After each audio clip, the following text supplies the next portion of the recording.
right, good, good, good. Let's go forward. Makari, bless us, darling. Thank you.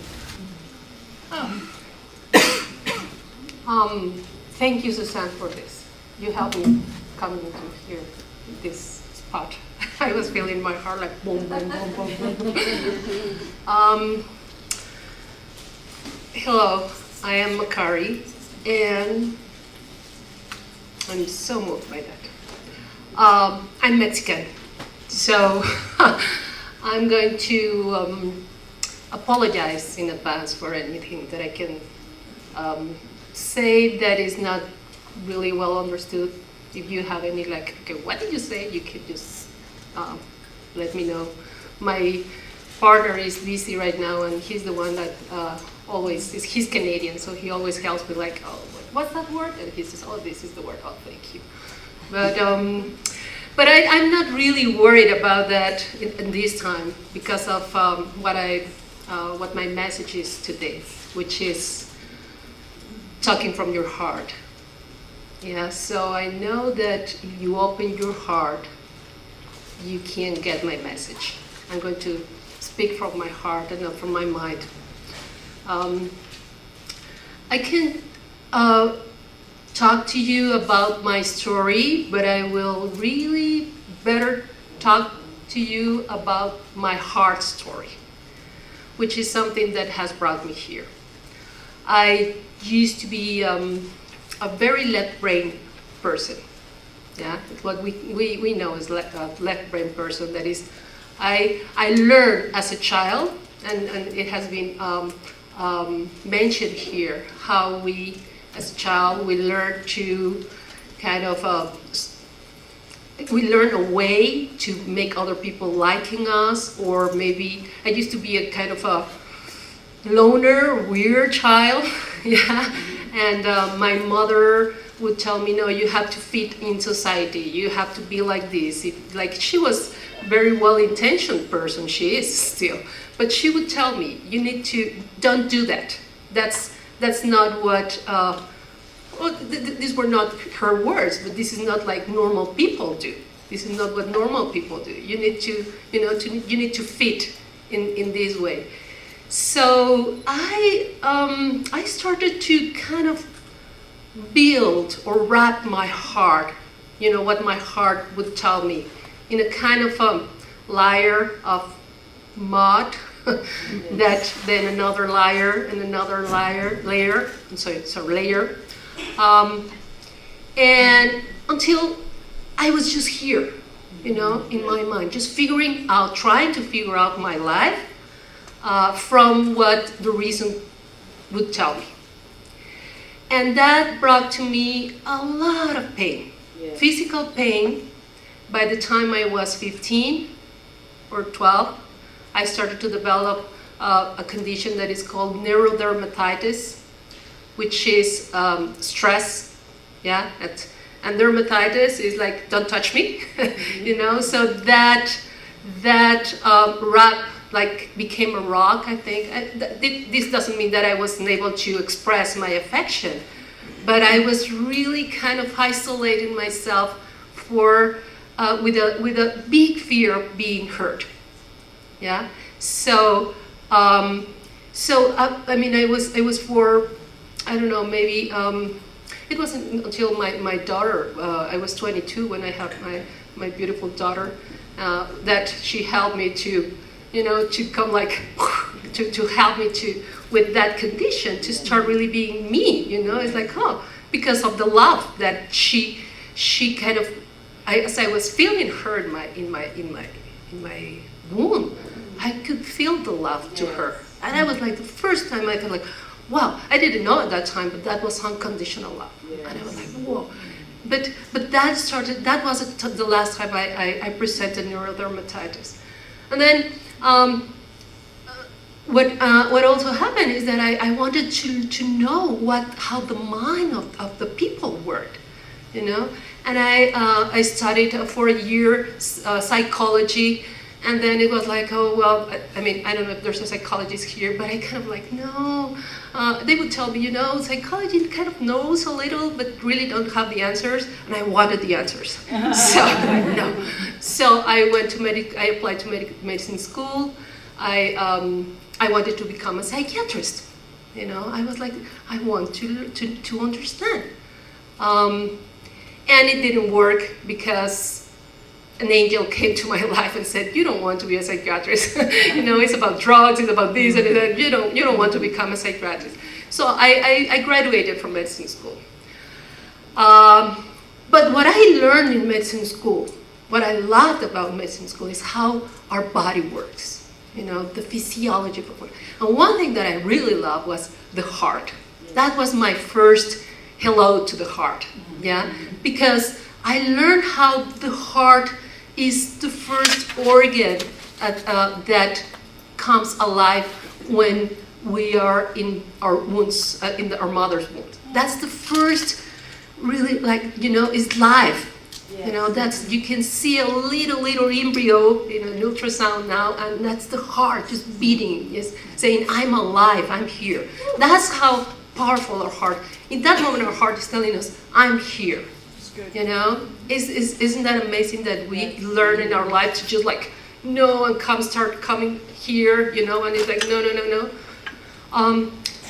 Then what happened is that, well, after my unconditional experience, unconditional love experience with my daughter, I learned that the heart has multiple layers.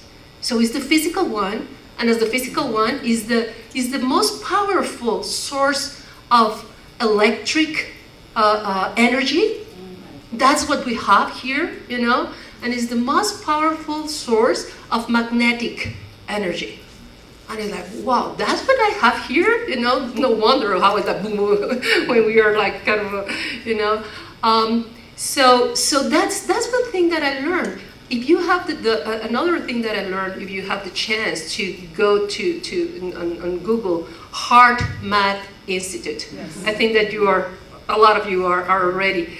They have been working 18 years to prove that our heart is the source of our energy field.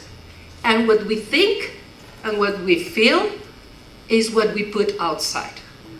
Yeah, so that's also part of what you've been saying, is how do we communicate? Do we communicate with our words? Do we communicate with our body language? Yeah, all that is part of it. But what we think and what we feel, yeah, is what we are really communicating.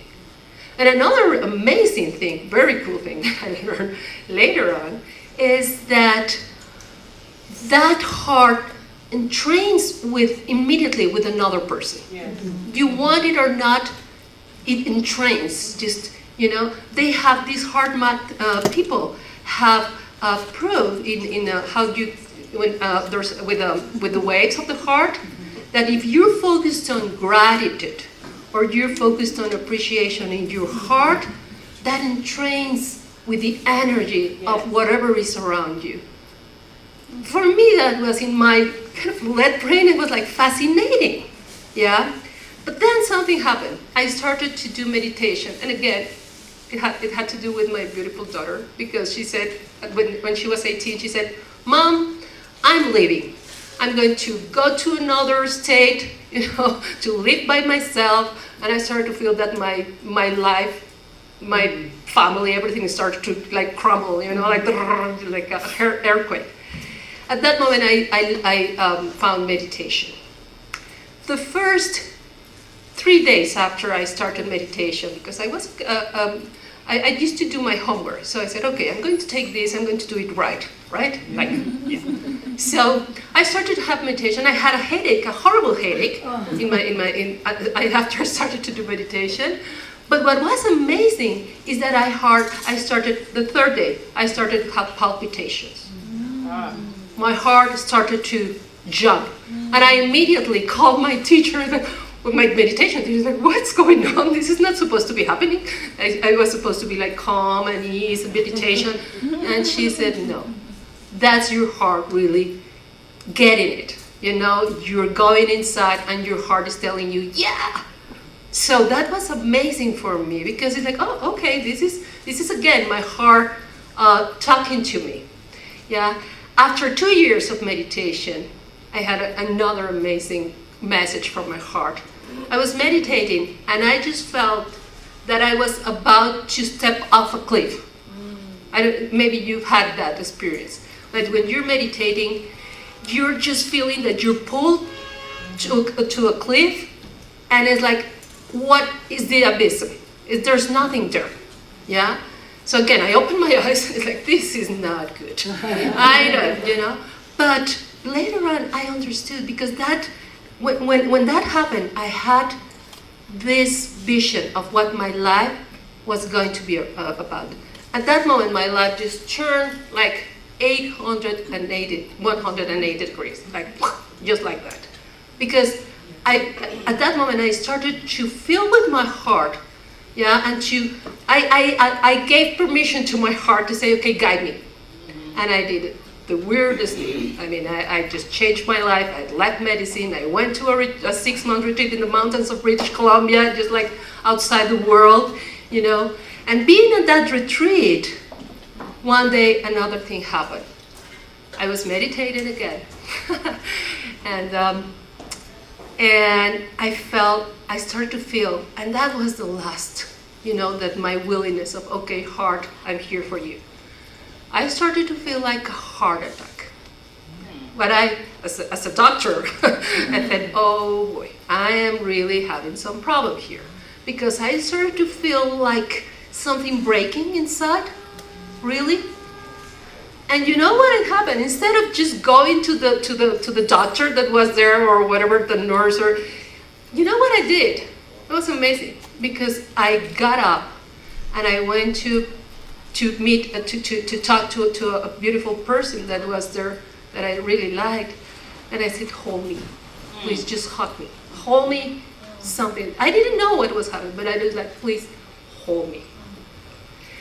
And that was the last time that I think that was what I needed. It just something broke. I don't mean that this something that you need to feel. I think that the more we follow, we evolve as consciousness, as a unified consciousness, it's much easier for many people.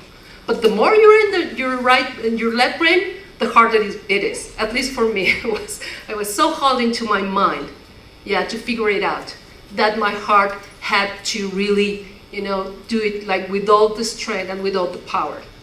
So in this time of evolution, and this also is part of what we have been talking, I mean, all of you have been talking, we are in a chaos, apparent chaos right now. And that's perfect, but what brought us to that chaos? It's part of our evolution, part of our learning. We were in our mind. Some religious people say, or teachers, spiritual teachers, the fall of what the Christians talk about is when we stopped being in our heart and we went to our mind. So, as Einstein said, I think it was Einstein, Albert Einstein, he said, the problems, you cannot solve the problems from the same mind that created the problems, right? So for me, my message today is we need to go to our heart, but we really need to, like that tarot card, you know, that is the Fool. Yeah. Remember? That's my message today. If you really want to be part of this evolution, to part of this evolving consciousness, you really need to tell your heart, my highest desire is to jump off the cliff. Yeah, because and you will really feel that you're falling into the nothingness. But I had another experience because when I was, because of my changes, my choices after following my heart, I left here. In Mexico, he said, well, our husbands leave us. Well, in this case, and I'm not saying it with any, I'm just saying with a lot of gratitude, I realized that my life with my husband had ended. And I blessed him and I said, I need to follow my path. So in Mexico, that's terrible. I tell you, that's like not an option. But I had to do it. I really felt that we had to grow apart and become a whole in our own journey. So when I did this, having been a doctor in a very, not a wealthy, but a very good financial position and social status, I was left out because this is Mexico with anything. No money, no nothing. In the middle of, I went to the retreat center. I didn't have a house. I just had my suitcases.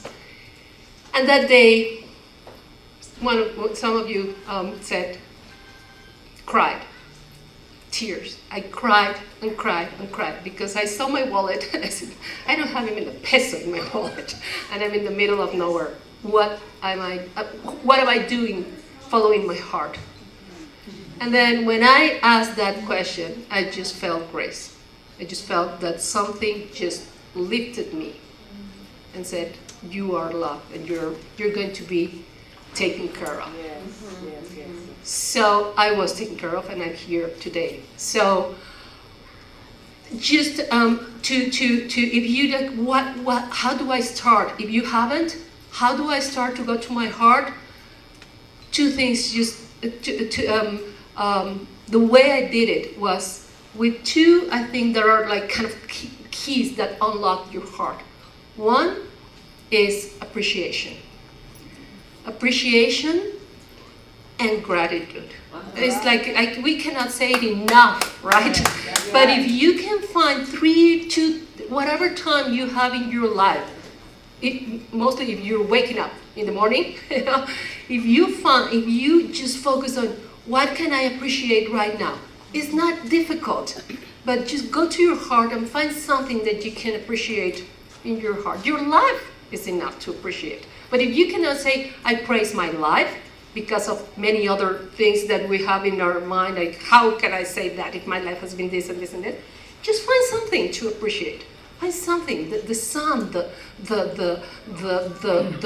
bed that you're lying on, you know. For me, an amazing time is hot shower in the morning. I go like, oh my God, thank God, thank God, thank God.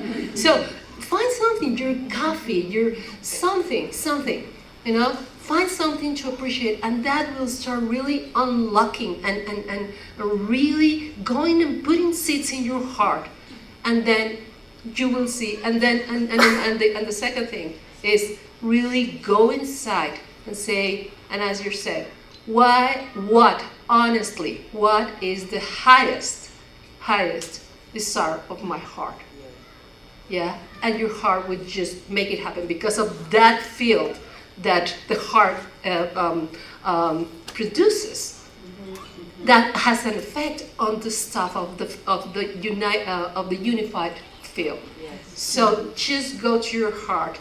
I don't know how if I have a little bit of time, 5 minutes. No. 5 minutes, yeah.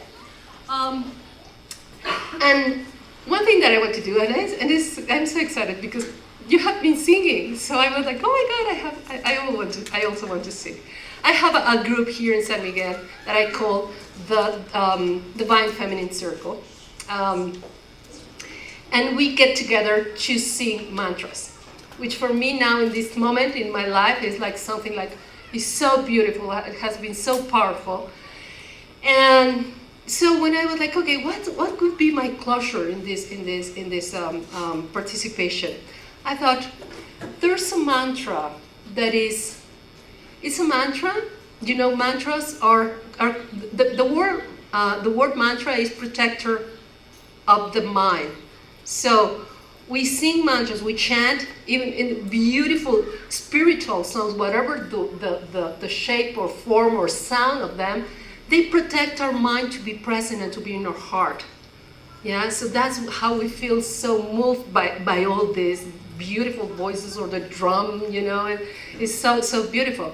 So very ancient people, like, I don't know, maybe 5,000 years ago, some people around India, yeah, called the Vedas, they figured out a language that they call Sanskrit.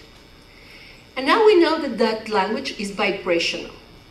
it is it is made of concepts, and one sound can mean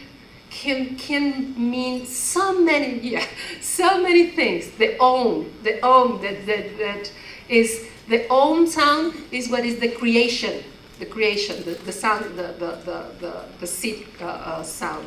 It was the sound was the first thing, right? So I'm going to invite you. I'm not a professional singer. We're going to take just 2 minutes to do this, but with one intention. This specific mantra is a prayer. So we're here together. So what are we going to do with all this energy that we have together, and it's like connecting our hearts? We're going to send it out, to send it to all the planet, to all the corners in the planet. So keep that intention. If you want to sing along, you can sing along. If you want to just hear, but have that intention to just, send that. You don't need to sing well. You just need to follow, yeah, and it will just take you, okay? The translation of this mantra is, may all beings be happy. May all my thoughts, words, and action contribute in some way for the happiness of all beings. That's what these words mean. May all beings be happy, yeah, and may all beings be at peace. I just want to take this energy and use it, use it to just help to heal a little bit the planet. Okay, so the words are, if you want to just say it with me, is Loka Samazda. You know it. Sukino Babantu. Loka Samazda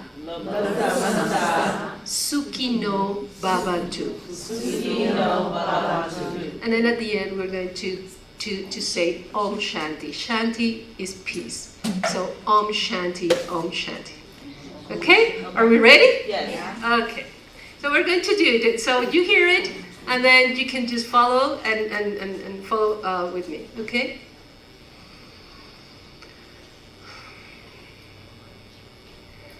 Sukino Samastam. I'm sorry. Loka Samastam. Sukino Babantu. Loka Samastam. Sukino Babantu.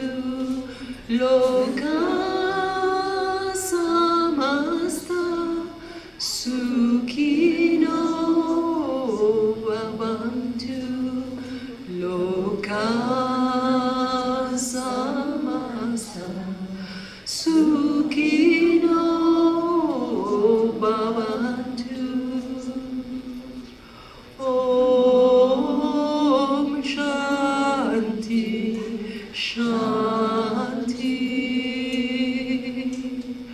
Om Shanti Shanti. Loka Samasta Sukino Bhavantu. Loka Samasta Sukino Bhavantu. Loka Samasta Sukino Bhavantu. Loka Samasta Sukino Bhavantu. Om Shanti Shanti. Om Shanti Shanti.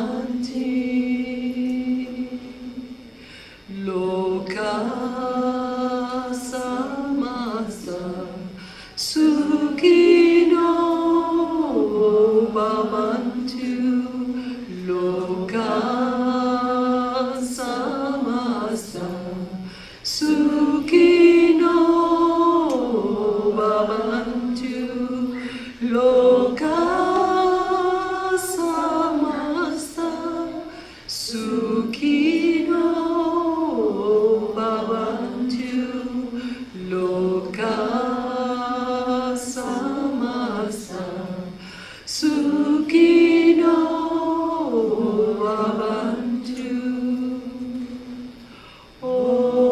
Om Shanti Shanti. Om Shanti Shanti Shanti. Last time. Loka samasta sukhino bhavantu loka samasta sukhino bhavantu loka samasta sukhino bhavantu loka samasta sukhino bhavantu. Om Shanti Shanti. Om Shanti Shanti Shanti.